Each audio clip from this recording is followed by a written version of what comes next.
Sa bawat lakad, may nakikita akong iba.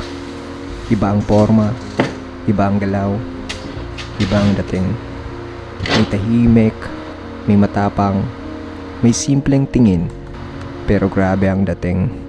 At doon ako napaisip, hindi pala kailangan ng pangalan para mapansin. Minsan, forma mo palang kilala ka na.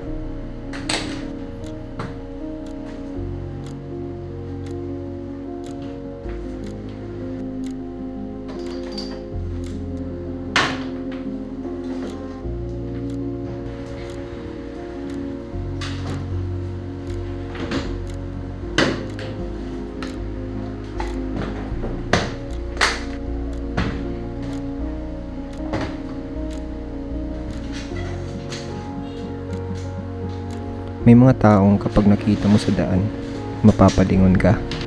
Hindi dahil gusto nilang mapansin, kundi dahil alam nila kung sino sila.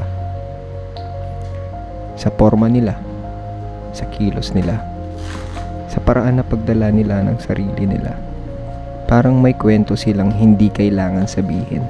Mas lalo kong napansin, ang daming ganitong tao, mga taong may sariling obra, sariling estilo, sariling mundo. At doon ako napaisip, bakit hindi natin sila kuhanan? Bakit hindi natin bigyan ng pagkakataon kung paano sila nakikita ng iba? Doon nagsimula ang Pick Street.